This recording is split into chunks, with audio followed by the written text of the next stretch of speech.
एक देश का राष्ट्रपति, एक देश का प्रधानमंत्री अगर दूसरे देश में आता है तो वहां का देश का राष्ट्रपति प्रधानमंत्री उसकी अगवानी करता है। अपने यहाँ के राष्ट्रपति, अपने यहाँ के प्रधानमंत्री अगर दूसरे देश में जाएंगे तो वहां पर उस देश का राष्ट्रपति, उस देश के प्रधानमंत्री उनकी अगवानी करेंगे।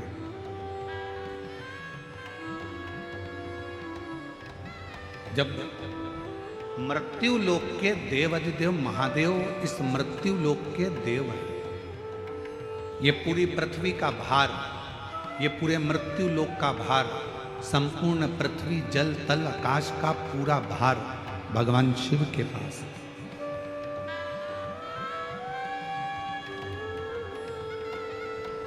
ब्रह्मलोक का ब्रह्मा जी के पास है, वैकुंठ लोक का भगवान विष्णु जी के पास है।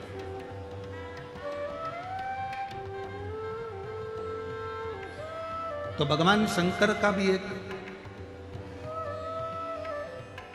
क्रम है।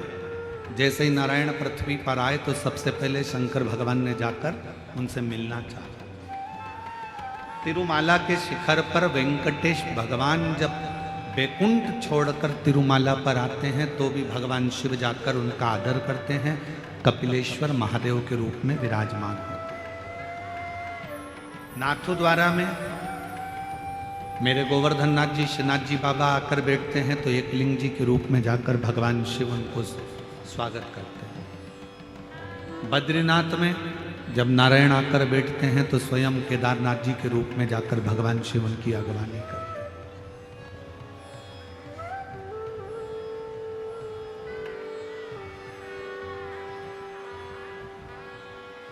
एक भक्त के लिए भगवान अपना वैकुंठ छोड़कर आ गए, और वो भक्त भी नारायण का भक्त नहीं,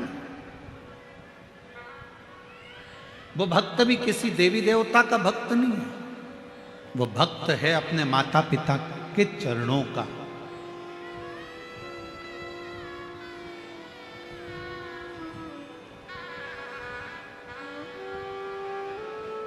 बस पहचान गया कि इन्हीं चरणों के माध्यम से मुझे परमात्मा मिल सकता है, इन्हीं चरणों के माध्यम से मुझे भगवान मिल सकता है, ये जान गया।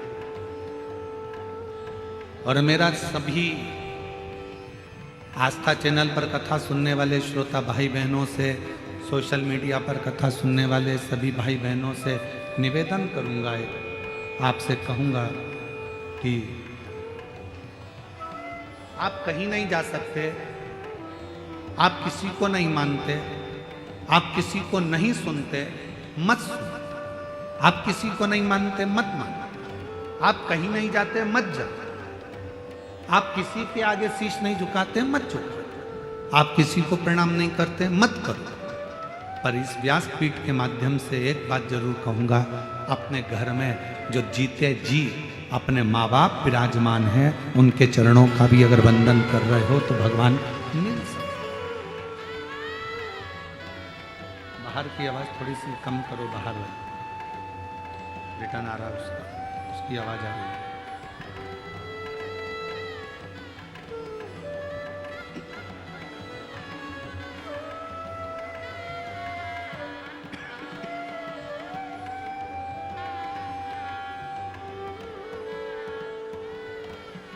एक माता पिता में भी परमात्मा का दर्शन होता है। प्रथम बारी करने वाले, प्रथम बारी भरने वाले एक ही हैं, वो हैं मेरे भगवान शिवदेव, देवाधिदेव महादेव। सूचना मिलते ही नंदी को साथ लेकर परिवार के साथ चल दिए सीधे पंढरपुर की ओर, सीधे पंढरपुर।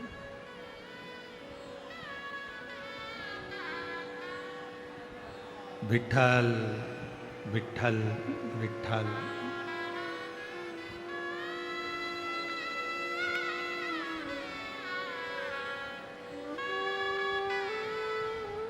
जपते जपते जपते और जो पंढरपुर की भूमि पर देखा कि भगवान शिव आए हैं, एक माता पिता की सेवा करने वाले के लिए जब नारायण पृथ्वी पर आ जाते हैं और जब एक वारी करने वाला पैदल चलते चलते चलते चलते विठ्ठल विठ्ठल विठ्ठल विठ्ठल विठ्ठल विठ्ठल करता करता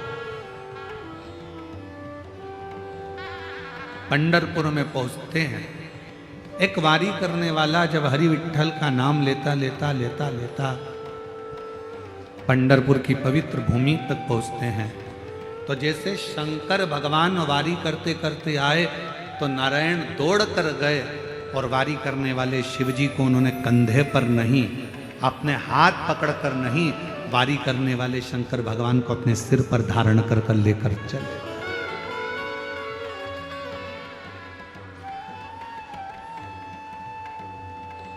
अपने मस्तक पर धारण कर कर, अपने मस्तक पर बिठाकर, अपने मस्तक पर उनको बिठाकर मंदिर के अंदर प्रवेश कर। और हे मेरे नारायण में, मेरे शंकर भगवान में, मेरे देवताओं में, मेरे भगवान में कोई भेद नहीं है।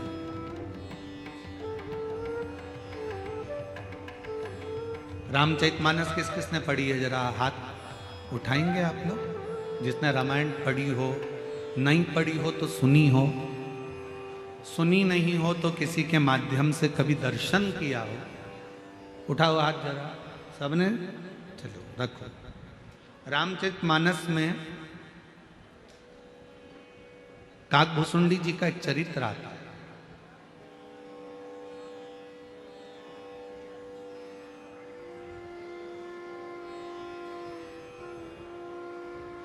कौए का जन्म क्यों पाया,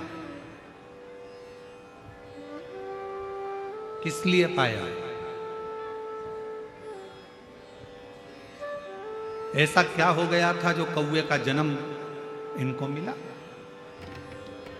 और ये कथा सियोर वाला महाराज नहीं कर रहा, ये तुलसी बाबा ने अपनी रामचरितमानस में, वाल्मीकि बाबा ने रामचरितमानस में वर्णन कर।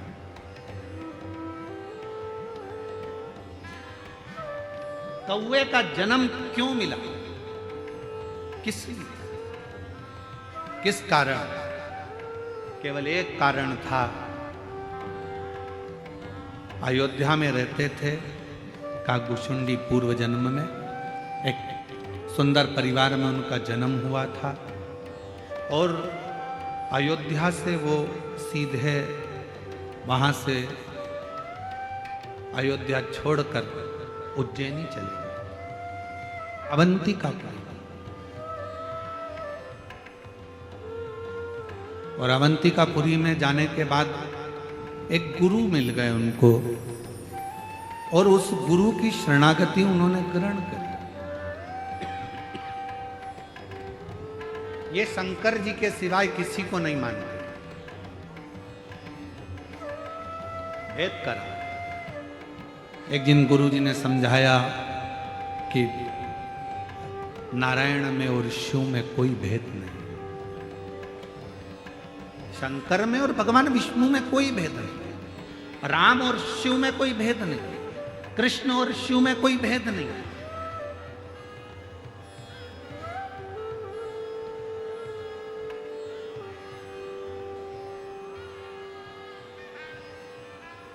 इनमें कोई भेद नजर नहीं आता। फिर भी वो नहीं माना और उसने भेद करा और गुरुजी से बात संवाद करा, तो गुरुजी को क्रोध आ गया और गुरुजी ने कह दिया कि तू हजारों बार जन्म लेगा और कीड़े की योनि प्राप्त करेगा। उससे छूट गया।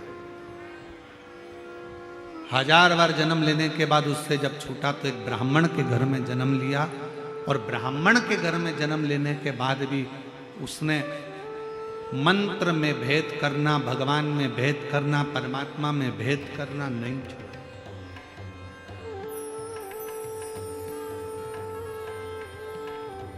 फिर उज्जैनी पहुंच गया ब्राह्मण के, और उज्जैनी में जाकर एक गुरु जी के सानिध्य में रहने लगा और गुरु के सानिध्य में रहकर भगवत भजन करता, स्मरण करता। पर गुरु जी ने एक दिन भगवान नारायण की महिमा का गुणगान किया।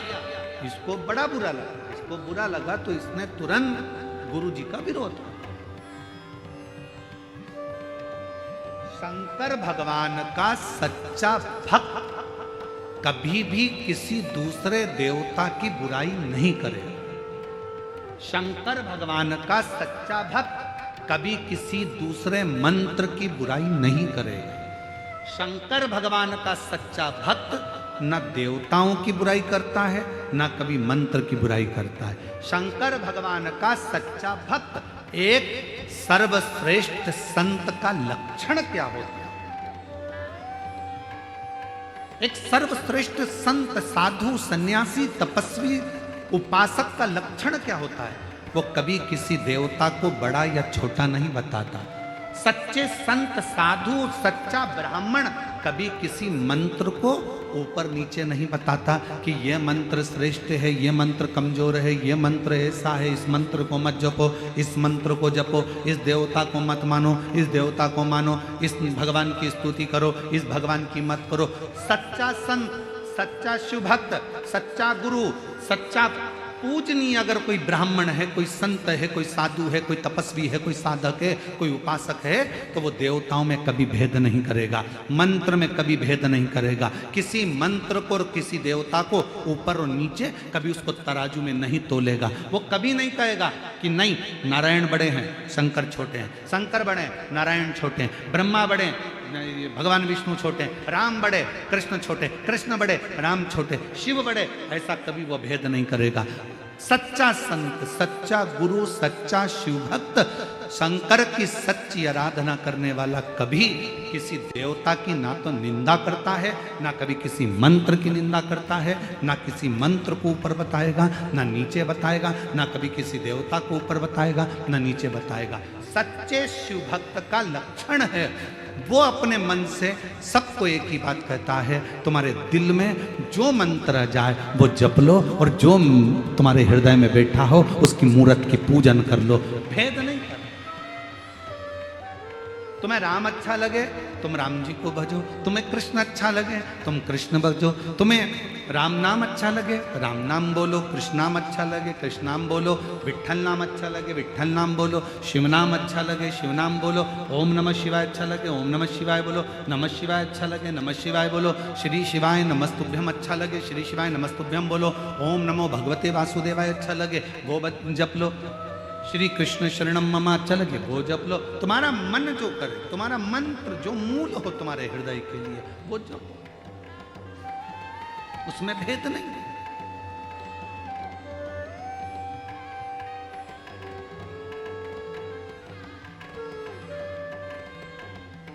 हम तो जपते हैं श्री शिवाय नमस्तुभ्यम, हम तो जपते हैं श्री शिवाय नमस्तुभ्यम, हम जपाते हैं श्री शिवाय नमस्तुभ्यम, हम जपाते हैं श्री शिवाय नमस्तुभ्यम, श्री शिवाय नमस्तुभ्यम, हम जपाते हैं श्री शिवाय नमस्तुभ्यम, हम तो जपते हैं श्री शिवाय नमस्तुभ्यम।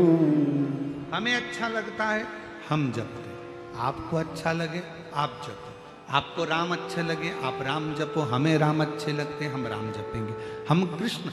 यहाँ शिव का भक्त, सच्चा संत, सच्चा साधु, सच्चा तपस्वी, सच्चा साधक, सच्चा ब्राह्मण कभी किसी देवता को बड़ा और छोटा नहीं बताता। सच्चा ब्राह्मण, सच्चा संत, सच्चा साधु किसी मंत्र को ऊंचा नीचा नहीं बताता। वो तो एक ही बात कहता है, तुम्हारे मन को जो भाए उसको जप लो, उसको पकड़ो और भव सागर से पार उतर जाओ। इससे बढ़कर कोई सुख नहीं, इससे बढ़कर कोई सुख।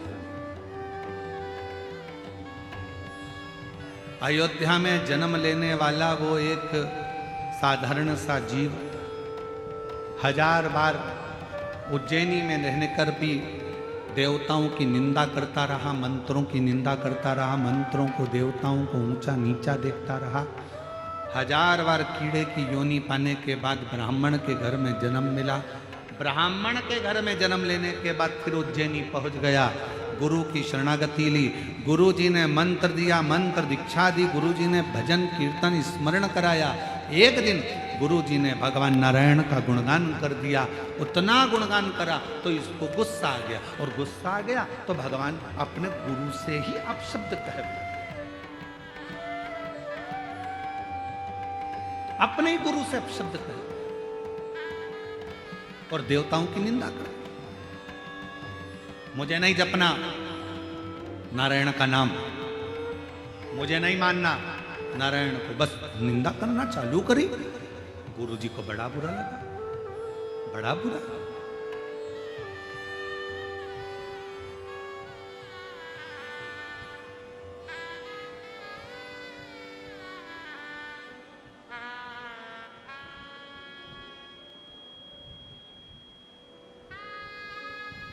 और श्राप मिल गया, श्राप।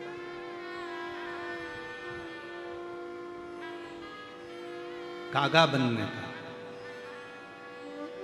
क्षमा मांग ली भगवान शंकर से कि मुझसे गलती हो। एक स्तुति रामचरितमानस की हमारे यहाँ उसको दोहराया जाता है, गाया जाता है।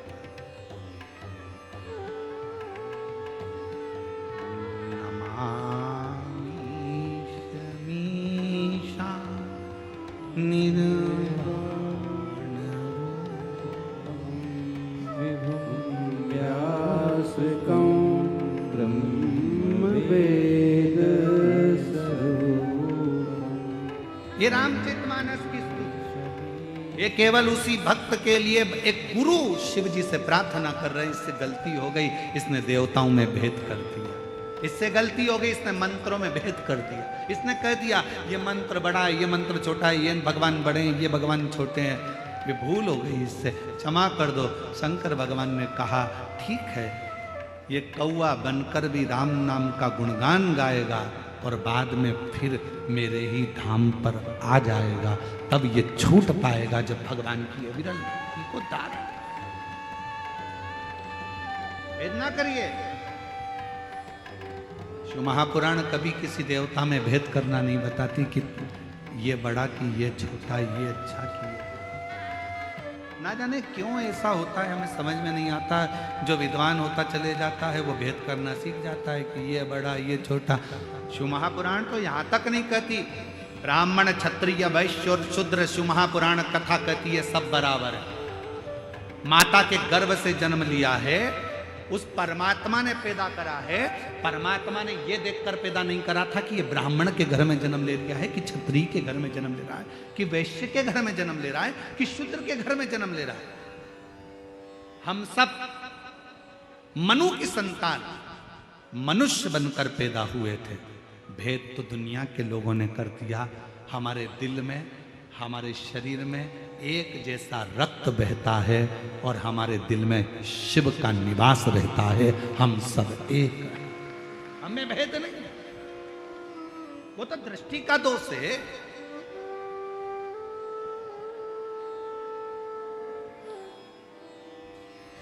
बीड़ में,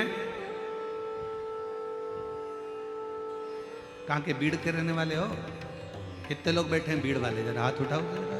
सभी बीड़ जी लेकर रख लो, रख लो, रख लो। हड्डी का डॉक्टर है क्या बीड़ में?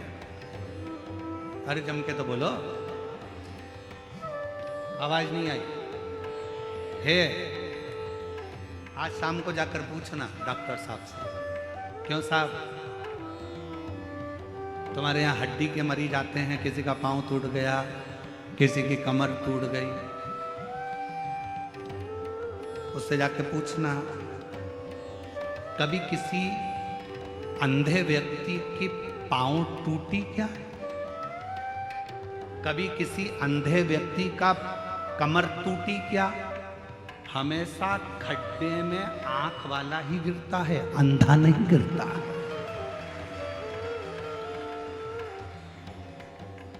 हड्डी के डॉक्टर से जाकर पूछो तुम्हारे यहां अंधे मरीज कितने आते हैं, कितने अंधे मरीज के पांव टूटे, कितने अंधे मरीज की कमर टूटी, कितने अंधे मरीज को ठोकर लगी। वो कह देगा अंधे के तो पांव टूटते ही नहीं है, आंख वालों के टूटते, आंख वालों के टूटते, क्योंकि अंधा संभल कर चलता है, आंख वाला अकड़ कर चलता है, इसलिए खड्डे में गिर जाता है। मरीज ही नहीं है। हम चल रहे हैं अपनी अकड़ में, तू मुझे जानता नहीं है, मैं तो अपनी गाड़ी यही रोड पे खड़ी करूंगा, जो बन जाए कर ले, तू मुझे पहचानता नहीं है। मैं हर बार आता हूं यहाँ, इतना इतना खर्चा करके जाता हूँ यहाँ, तो मुझे जानता नहीं है, मैंने ऐसा करा है, मैंने वैसा करा है। बस ये अकड़ ही व्यक्ति को खड्डे में गिरा देती है और परमात्मा से दूर करा देती है। इस अकड़ से दूर हो जाओ। यहाँ बुलाने वाले भी माऊली, तुमसे खर्च कराने वाले भी माऊली, और तुमको आशीर्वाद देने वाले भी माऊली, इसके सिवा कोई नहीं। यहाँ वो बुलाता है तो कोई आता है। संत ज्ञानेश्वर माऊली की कृपा होती है तो लोग चाकरवाड़ी आते हैं, और अगर उनकी कृपा ना हो तो कोई चाकरवाड़ी भी नहीं है। यहाँ आए हो उसकी कृपा से, उसने बुलाया तो तुम यहाँ पहुंच।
तो झोली भर कर ले जा।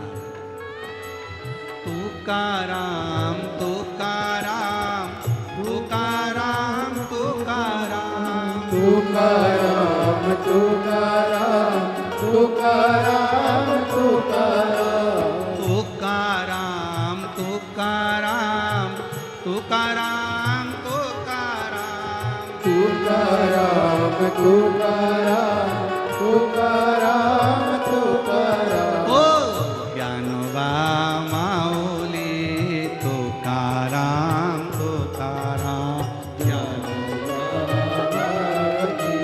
तुकाराम तुकाराम। ओ ज्ञानोबा माऊली तुकाराम तुकाराम। ओ रामोबा माऊली तुकाराम तुकाराम। संत श्री तुकाराम जी से पूछा गया, आपकी ताली की आवाज यहाँ तक पहुँचना चाहिए। तुकाराम जी से पूछा, क्या तुमने कभी पांडुरंगा विट्ठल का दर्शन किया? तुकाराम जी से पूछा, कभी तुमने हरि विट्ठल का दर्शन किया है? तुकाराम जी कहते हैं, मेरे सामने जितने आते हैं सब में वही नजर आता है, तो उसको देखने कहाँ जाऊं? तुकाराम तुकाराम तुकाराम तुकाराम तुकाराम तुकाराम तुकाराम तुकाराम तुकाराम तुकाराम तुकाराम तुकाराम तुकाराम तुकाराम तुकाराम तुकाराम ओ ज्ञानोबा माऊली तुकाराम तुकाराम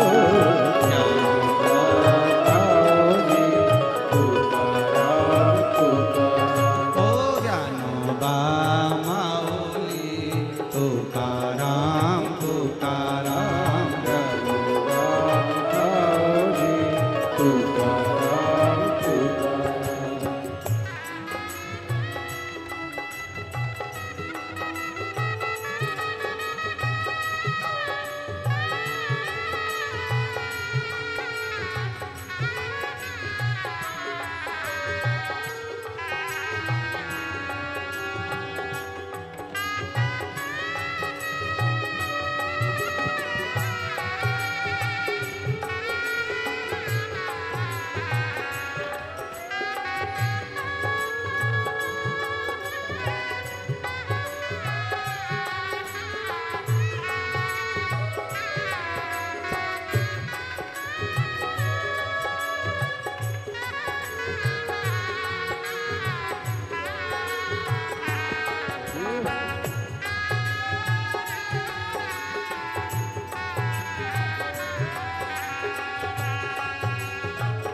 तुकाराम तुकाराम तुकाराम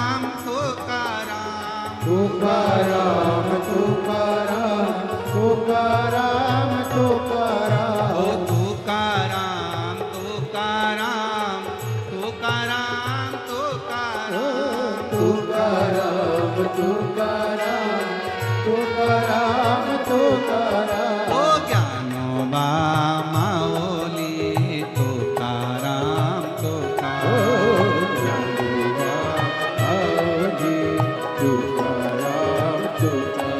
ओ ज्ञानोबा माऊली तुकाराम तुकाराम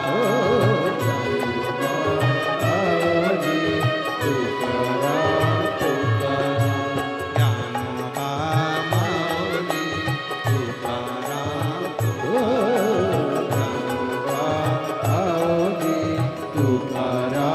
तुकाराम ज्ञानोबा माऊली तुकाराम तुकाराम हर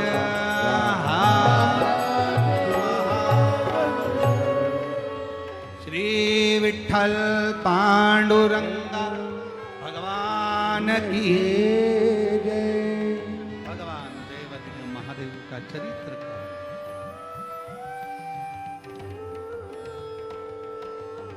ज्ञानोबा माऊली तुकाराम ज्ञानोबा तुकाराम अपने स्थान पर बैठकर भगवान देवादिदेव महादेव से अपने हृदय की बात करिए, दिल से प्रार्थना करिए, निवेदन करिए, विनय करिए। सभी लोग साथ में बोलें, हृदय से बोलें, प्रार्थना करें।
शिव शंकर जपो तेरी माला, भोले बाबा जपो तेरी माला, भोला सब दुख काटो हमारा।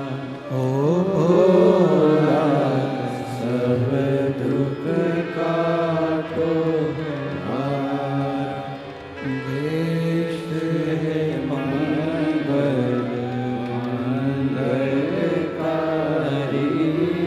वेश हे मंगलकारी, शमशान वासी हमारा, शमशान वासी हमारा।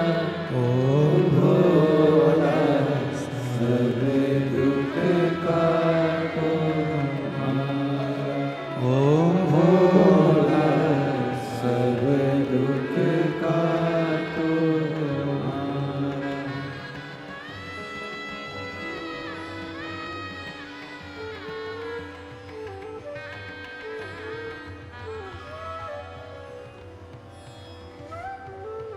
भगवान देवादिदेव महादेव भगवान शिव की कथा करें। ब्राह्मण का जन्म लेने के बाद भी देवताओं में भेद करा। कभी मानव शरीर अगर भगवान ने दिया है तो हमें भेद करने के लिए नहीं दिया कि राम बड़े कि कृष्ण बड़े कि शिव बड़े,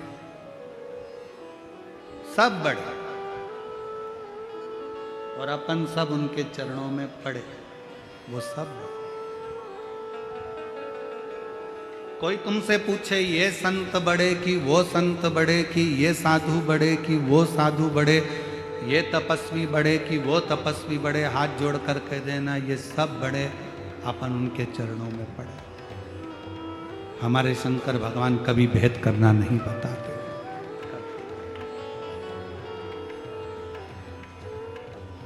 शिव कभी भेद करना नहीं देते।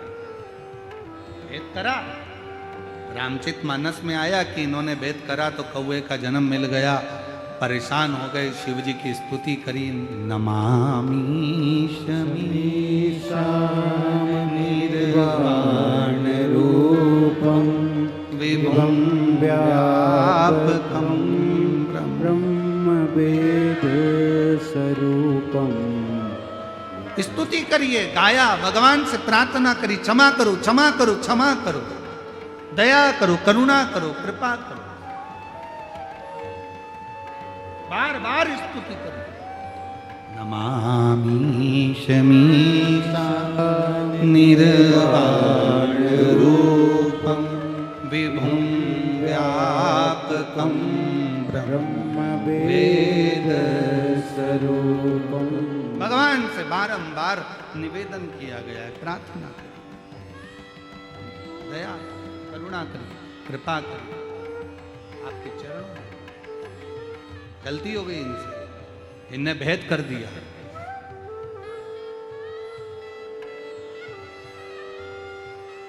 कोई आपसे कहे हम शंकर जी को नहीं मानते, हाथ जोड़कर कह देना आप मानो चाहे मत मानो।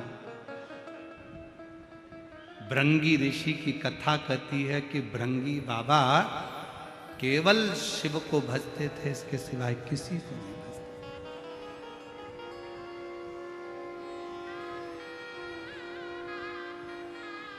किसी को नहीं। एक बार शंकर पार्वती जी साथ में बैठे हुए, मेरे भोलेनाथ, मेरे शिव, मेरे पार्वती दोनों संग में बैठे, दोनों साथ, और परिक्रमा करने के लिए भृंगी बाबा आ गए। परिक्रमा कर रहे थे तो उन्होंने विचार करा कि ये तो दोनों साथ में बैठे हुए हैं और मैं केवल शिव की परिक्रमा करूंगा, शिव को मानता हूं, शक्ति को नहीं। तो उन्होंने विचार करा क्या करा जाए, करें तो करें क्या। तो उन दोनों के बीच में से निकल के जा रहे थे पार्वती जी ने शंकर जी को देखा, शंकर जी ने पार्वती को देखा, शिव जी ने कहा पार्वती अब एक काम कर, इसकी आज जो इसने सोच रखा है अलग से परिक्रमा का, एक काम कर तू मेरी गोदी में आकर बैठ जा। शंकर जी ने पार्वती को अपनी गोदी में ले लिया,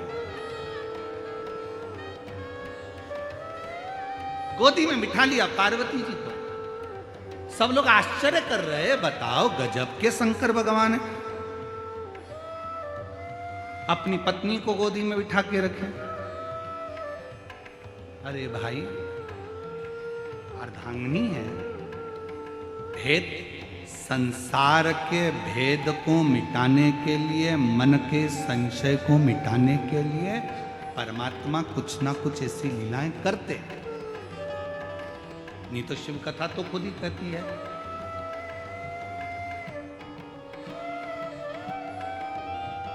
कि नींद, नशा और पर नारी का त्याग तुरंत करना चाहिए, तुरंत।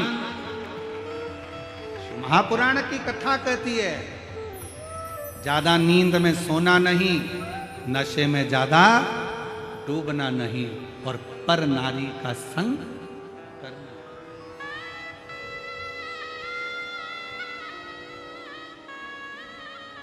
पर नारी का संग भी ना करिए, नशे में भी ना डूबी और नींद में भी ज्यादा नहीं रही है।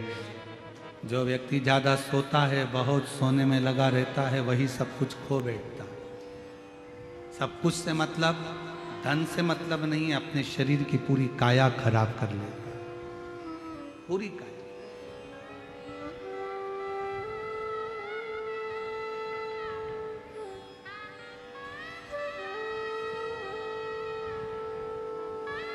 जितना बन सके अपना मंत्र जाप, अपना कर्म, अपनी मेहनत खूब करो। आपकी फैक्ट्री में अगर कोई कह रहा है कि आपकी फैक्ट्री पर किसी ने टोना कर दिया, तुम्हारी दुकान पर किसी ने टोना कर दिया, किसी ने तुम्हारे ऊपर मैजिक कर दिया, किसी ने तुम्हारे ऊपर हाय लगा दी, नज़र मार दी, इसलिए तुम्हारी दुकान नहीं चल रही, फैक्ट्री नहीं चल रही, मकान अच्छा नहीं है, सबको कह देना ये व्यर्थ की बात है। बात केवल इतनी सी है, हमने अपनी दुकान पर ध्यान कम देना चालू करा, इसलिए दुकान ने चलना बंद कर दिया। हमने अपनी फैक्ट्री पर कम ध्यान दिया, फैक्ट्री चलना कम। हमें फुर्सत कहाँ है, कभी यहाँ कभी माँ, कभी माँ, कभी माँ, हम ध्यान नहीं दे पाए तो कम चलो। आप अच्छा मेहनत करो, लगन से काम करो, सफलता मिलेगी।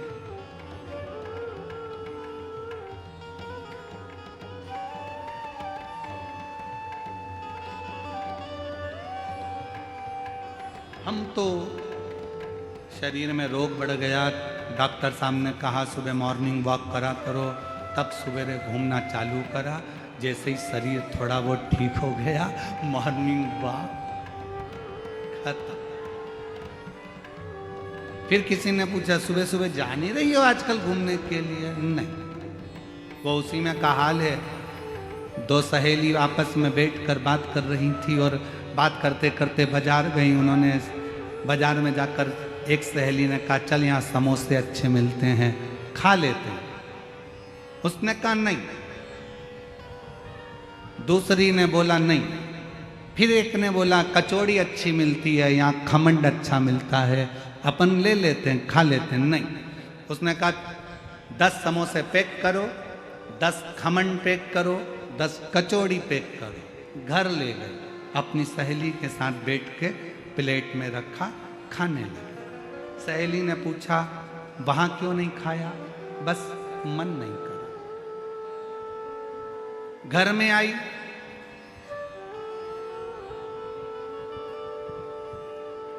समोसे के ऊपर की खोल निकाल के प्लेट में रख दी, अंदर का आलू आलू खा गई।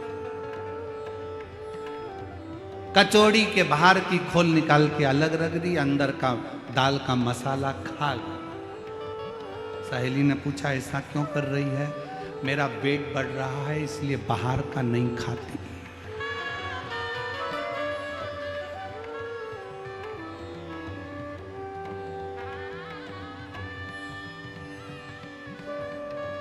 डॉक्टर ने बोला था बाहर का मत खाना, डॉक्टर ने ये थोड़ी ना बोला था कि समोसे के अंदर का खजाना, बाहर का मत खाओ। वेट बढ़ रहा है इसलिए नहीं खा रहे। ये भ्रांति है। निंद्रा का त्याग, नशे का त्याग और पर नारी का त्याग चुटकी भर में हो जाना चाहिए। एकदम छोड़, एकदम सुबह उठना है, मन करेगा बारिश अच्छी हो रही है, ठंडी ठंडी हवा चल रही है,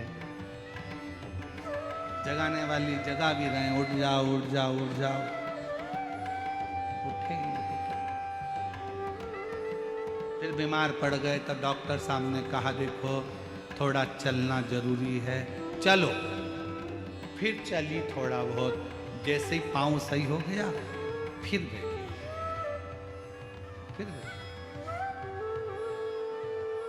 महाराज शिव कथा कर रही है, शंकर की कथा कर रही है। और शंभु शरणे मांगू घड़ी रे घड़ी, दुख काटो दया करी दर्शन आपो। हो शंभु शरण पड़ी मांगू घड़ी रे घड़ी, दुख काटो दया करी दर्शन आपो। भृंगी ने विचार करा कि मेरे को तो शंकर पार्वती से, शिवजी से मतलब है। शंकर जी की गोद में पार्वती जी बैठ गई। अब जो शिव जी की गोद में पार्वती जी बैठी, अब उन्होंने तो अच्छा सोच के ही बिठाया ना।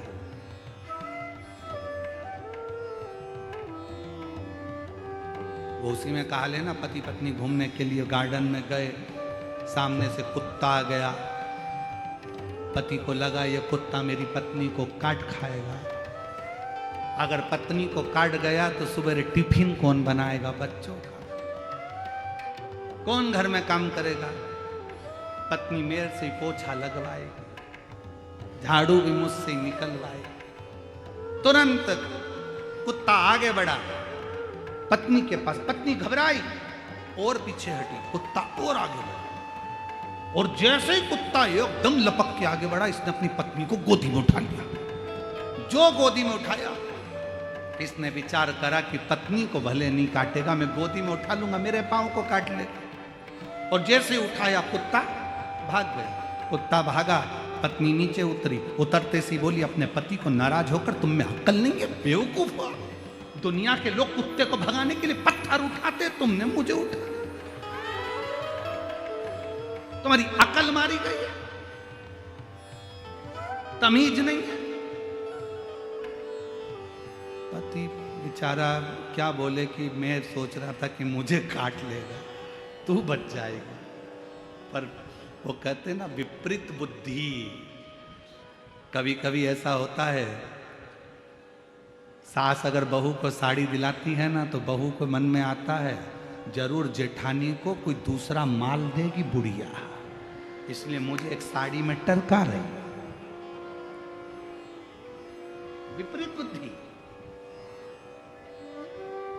चित्त गलत जा रहा, मन गलत जा रहा, विचार गलत जा रहा।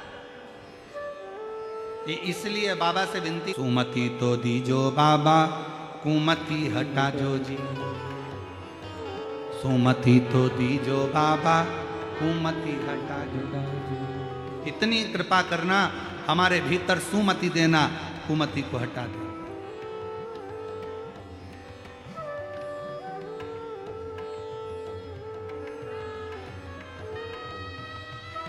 हमें नहीं चाहिए ऐसी मति जिसमें हमारा गलत विचार, गलत सोच, गलत दृष्टि, गलत भाव हमारे अंदर। भृंगी ने विचार करा, शंकर जी की गोद में पार्वती जी बैठ गई। भृंगी को गुस्सा आ गया, बताओ पार्वती जी शिव जी की गोद में बैठ गई, और बिठाया किसने? शंकर भगवान ने। मालूम नहीं पड़ा कि किसने।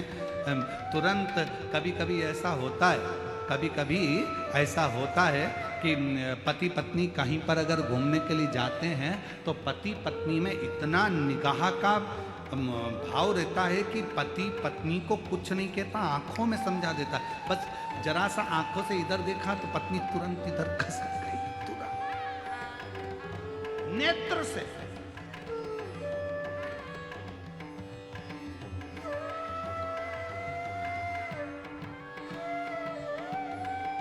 वो निगाहों का बस खेल है, बहुत जरूरी है, वो भी बहुत जरूरी है और होना भी यही चाहिए। पार्वती जी शिव जी की गोद में बैठ गई। भृंगी को लगा मैं कैसे परिक्रमा करूं। भृंगी ने विचार करा अब भी रुको। भृंगी को शिव तत्व की बड़ी प्राप्ति थी, भगवान की भक्ति में डूबा रहता था, वो अपना रूप बदल सकता था। भृंगी ऋषि ने, भृंगु बाबा ने, तुरंत भृंगी बाबा ने उसी समय पर भंवरे का रूप रख लिया कि भंवरे का रूप रखकर दोनों के बीच में से निकल के परिक्रमा कर लो।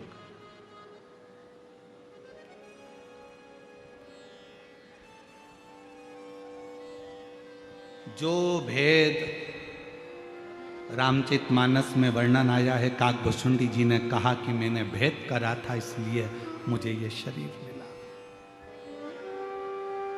इसलिए हमारे यहाँ तो कहते राम कृष्ण हरि जय, राम कृष्ण हरि, राम कृष्ण हरि जय, राम कृष्ण हरि।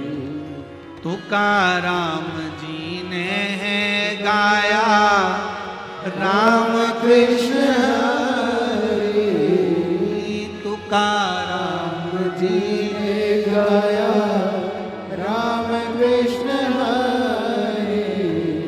नामदेव जी ने गाया राम कृष्ण हरि, नामदेव जी ने गाया राम कृष्ण हरि, राम कृष्ण हरि जय, राम कृष्ण हरि, राम कृष्ण हरि जय, राम कृष्ण हरि। हमारे यहाँ भेद नहीं, शिव महापुराण भेद करना नहीं बताती। शिव पुराण तो ये कहती है कि तुझ में रब दिखता है, यारा मैं क्या करूं, सब में एक दिखता है, मैं करूं तो करूं क्या। राम में भी शिव है, शिव में राम है, राम में कृष्ण है, कृष्ण में राम है, सब में शंकर है। नारायण में शिव है, शिव में नारायण है।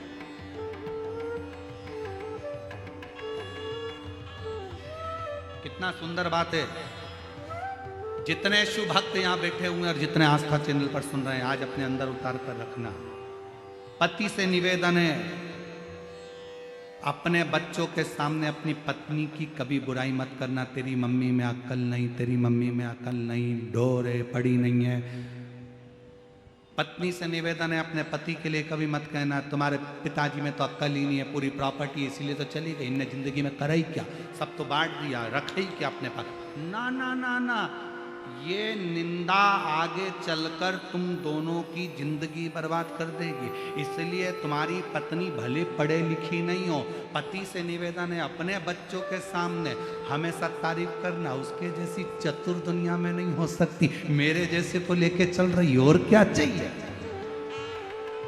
और पत्नियों से निवेदन है, पति तुम्हारा भले खेत में काम करे, कुछ भी करे, भले पढ़ा लिखा नहीं है, बच्चों को भी उसने नहीं संभाला, तुमने संभाला, बच्चों को बड़ा तुमने करा, पढ़ाया तुमने।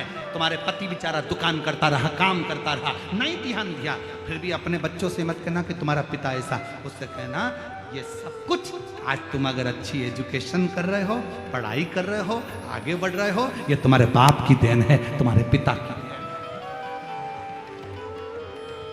हम गलती क्या करते हैं, हम धीरे धीरे स्लो पाइजन देते हैं। अपन सोचते हैं अपने बच्चों को थोड़ा पिताजी के बारे में बोलेंगे, बेटा बहू हमारी साइड हो लेंगे, फिर ये सोचे कि मेरी साइड हो लेंगे। उनको क्या मालूम साइड कभी भी चेंज हो जाती है। लोग राजनीति में साइड चेंज कर लेते हैं, तो तुम तो घर की बात कर रहे हो। एक पार्टी छोड़कर दूसरी पार्टी में घुस जाते हैं, दूसरी पार्टी छोड़े दूसरी में पहुंच जाते हैं। और तुम तो यहां की बात कर रहे हो। कभी नहीं।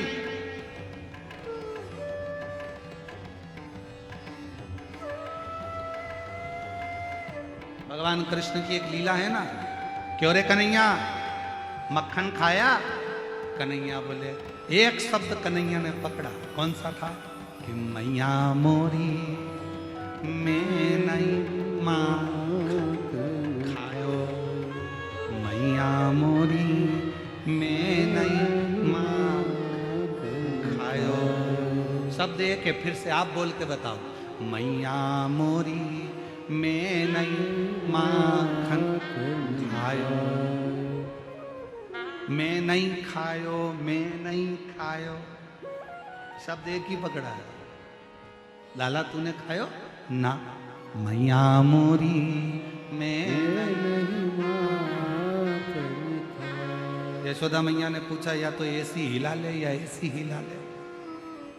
शब्द तो समझ में आए कि तूने खाया कि नहीं खाया। तो कन्हैया ने कह दिया, मैया अरे ऊपर मटकी बंधी थी मैया, और गिर के चकना चूर है।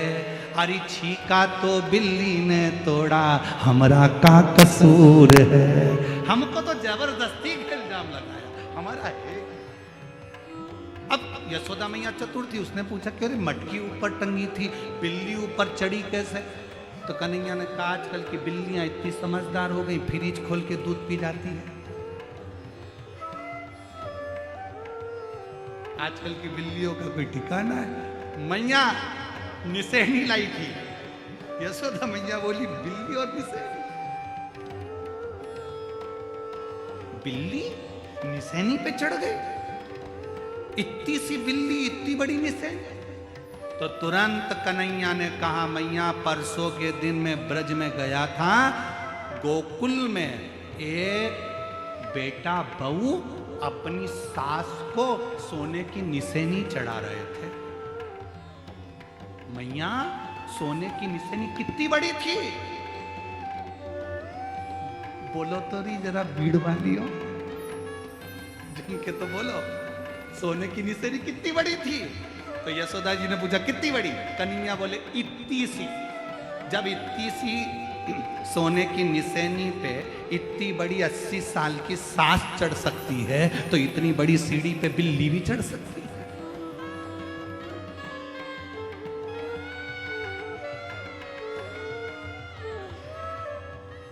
तो बड़ा फंक्शन करते हैं लोग, बात सोने की निसेनी का सास के पाँव में ऐसा रख देते हैं, पर पोते से उस पे सोने की निसेनी चढ़वा देते हैं। अरे मेरी जीजियों, सोने की निसेनी चढ़ो चाहे मत चढ़ो, पर शंकर जी के दरवाजे की सीढ़ियां जरूर चढ़ लेना, तो जिंदगी सार्थक हो जाए। सोने की सीढ़ी चढ़ने से तुम कहीं पहुंचो चाहे नहीं पहुंचो, हमको तो नहीं मालूम। और जो लोग सोने की सीढ़ी चढ़ के ऊपर गए हों, उनसे ऊपर जाकर पूछ के आना कि तुम बैकुंठ में हो कि नरक में हो। हाँ, उनका तो हमको नहीं मालूम, पर इतना जरूर मालूम है, जो सोने की सीढ़ी चढ़कर गए उनका बैकुंठ गए कि नरक गए, ये हमको नहीं मालूम। हाँ, भीड़ वालों को मालूम हो तो बात दूसरी, इनकी पहचान बहुत दूर तक है।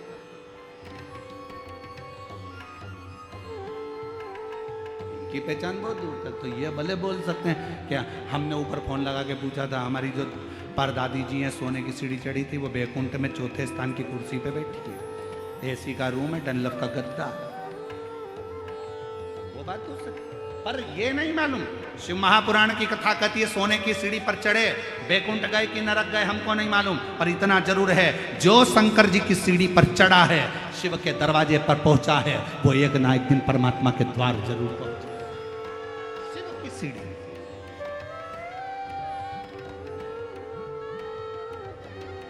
शंकर के द्वार, और ऊपर मटकी बंधी थी मैया, गिर के चकना चूर है, छीका तो बिल्ली ने तोड़ा, हमरा का कसूर है।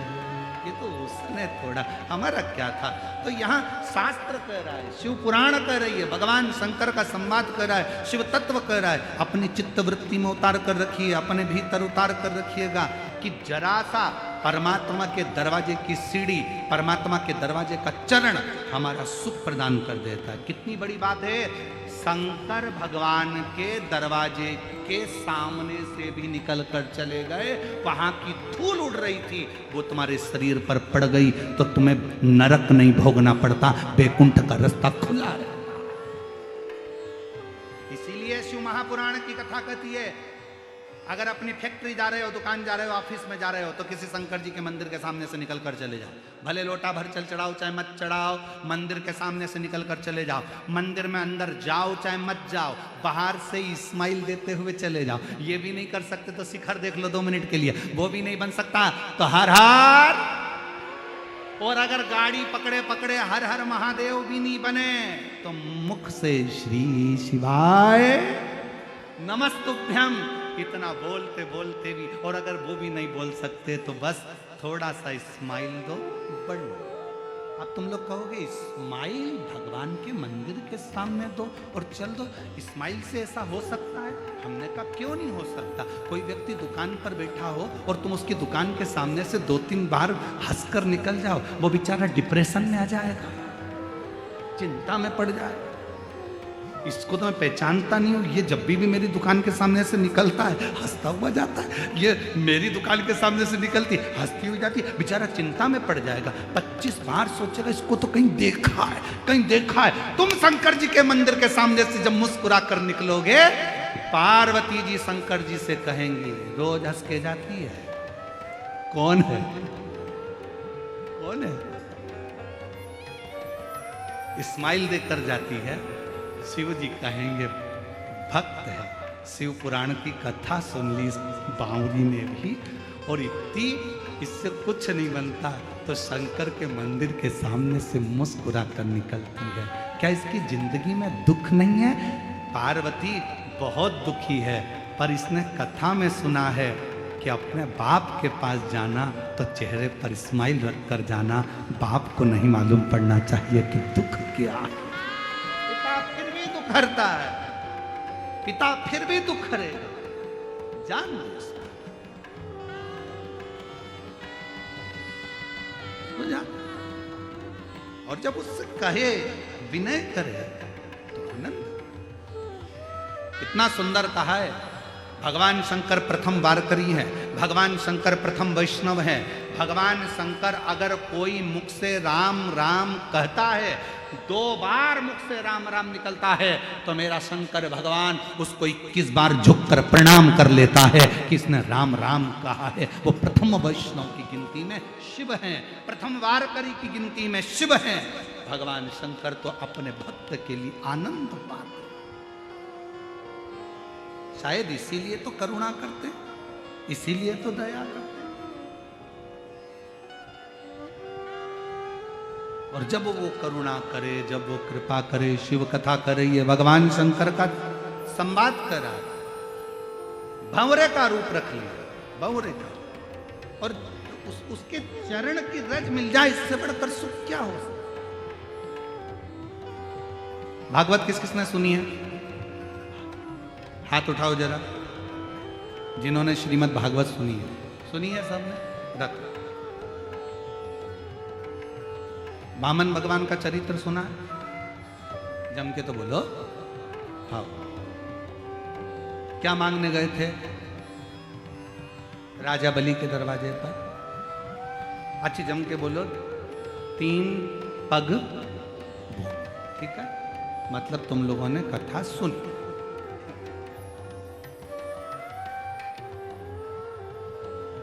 राजन भिक्षाम देहि, राजन भिक्षाम देहि। राजा बलि आया, क्या चाहिए? 3 पग भूमि। राजा बलि को हंसी आ गई, 3 पग भूमि का तुम करोगे क्या? क्या करोगे 3 पग भूमि का? कई लोगों को बड़ी चिंता रहती है, हमने मंदिर में इतना प्रसाद चढ़ाया, पंडित जी क्या करेंगे? तुम्हें क्या करना, चढ़ाना तुम्हारा काम है, लेकर जाना पंडित जी का काम। बड़ी चिंता। राजा बलि ने पूछा 3 पग भूमि का तुम करोगे क्या? वामन भगवान ने कहा मर्जी मेरी, तुम तो 3 पग दे दे। 3 पग भूमि में ना गाय बांध सकते हो, 3 पग भूमि में ना सही से बैठ सकते हो, 3 पग भूमि में ना सही से सो सकते हो, ना रह सकते हो, तो 3 पग भूमि का तुम करोगे क्या? राजा बलि ने बार बार भगवान से कहा तो भगवान ने कहा बस मुझे तो 3 पग भूमि चाहिए। राजा बलि ने, शुक्राचार्य जी महाराज आए और वामन भगवान को देखा तो कह दिया कि 3 पग भूमि मत। पर राजा बलि ने उसी समय अपने बेटे को आवाज लगाकर बुलाया कि जा अंदर जाकर जल लेकर आ, मुझे संकल्प छोड़ना है 3 पग भूमि का।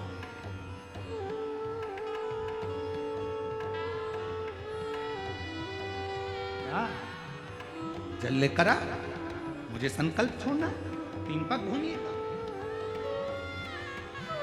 बेटा जाने लगा तो शुक्राचार्य जी ने कहा 1 पग भूमि भी मत दो। बेटा नहीं, वापिस आ गया, नहीं जाता। पिताजी ने कहा तू मेरी औलाद है, तू मेरा बेटा है, जा, मुझे संकल्प छोड़ना है 3 पग भूमि का, लेकर आ। बेटा नहीं गया, पानी नहीं लाया।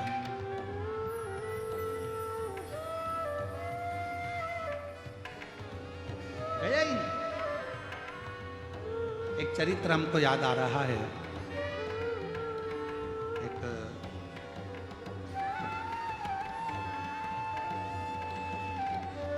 हैदराबाद का एक चरित्र है, बड़ा पुराना समय का है, जब हम लोग शमशेरगंज गौशाला में कथा करने के लिए बहुत पहले गए थे। उस समय की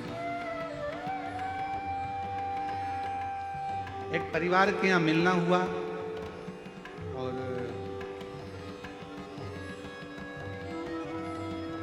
माता पिता को मालूम पड़ा, पिताजी को, कि हम बेटा अच्छे से रह रहा है, सब काम अच्छे से है, पर एक समय ऐसा आया कि बेटे की शादी हो गई। शादी होने के बाद बेटे ने विचार कर लिया कि अपने पिता को अपने घर में नहीं रखना है, इनको वृद्धाश्रम में छोड़ दो।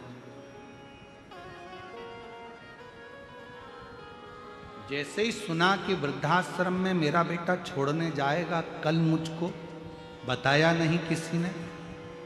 इतने में तो रात को बेटे का हाथ पकड़ा बाप ने और अनाथालय ले गए, और बेटे को अनाथालय में ले जाकर कहा साहब इसको जमा कर लीजिए, ये मेरा बेटा नहीं है, रोड पे से मिल गया था, मैंने इसको पाल पोस के बड़ा कर लिया था।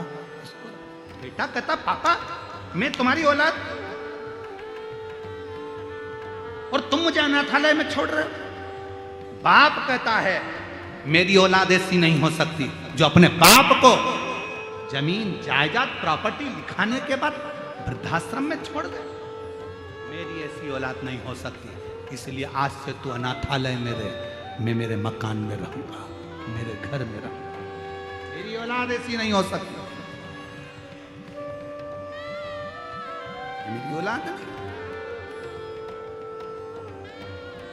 आज राजा बलि ने कहा जाओ बेटा जल्दी जाओ, मेरे को जल ला कर दो, मुझे जल दो, मेरे को संकल्प छोड़ना है। बेटा नहीं गया जल लेने के लिए, बेटा नहीं गया जल लेने के लिए, और जैसे ही नहीं गया राजा बलि को क्रोध आ गया, बेटा तू मेरा पुत्र होकर और तू जल लेने के लिए नहीं गया, आज मैं तुझे श्राप देता हूं।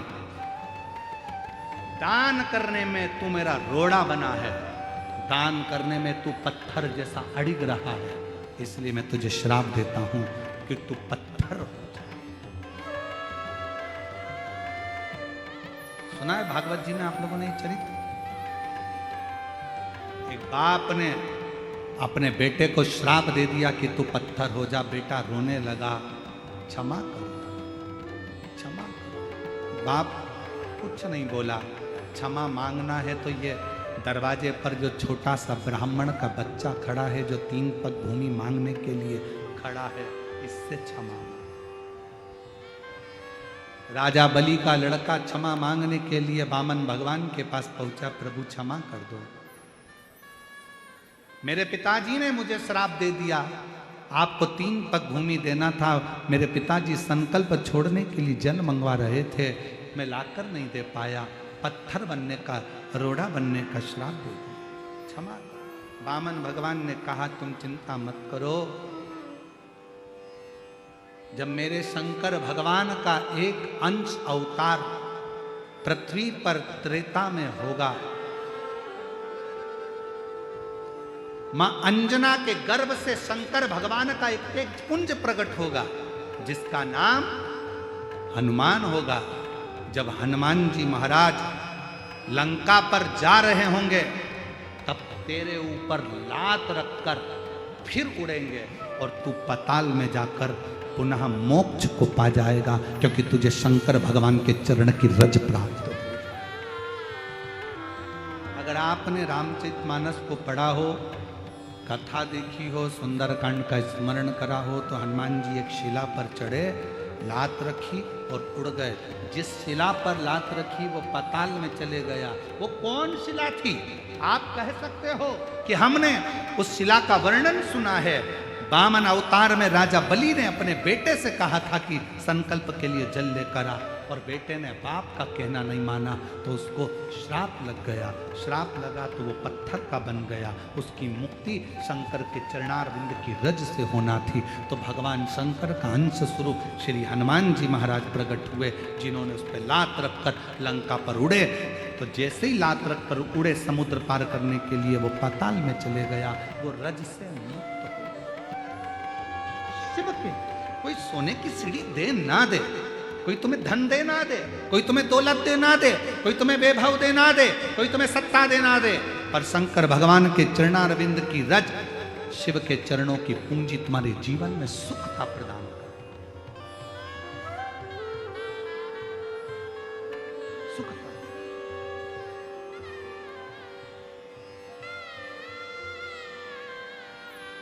और शंभु शरण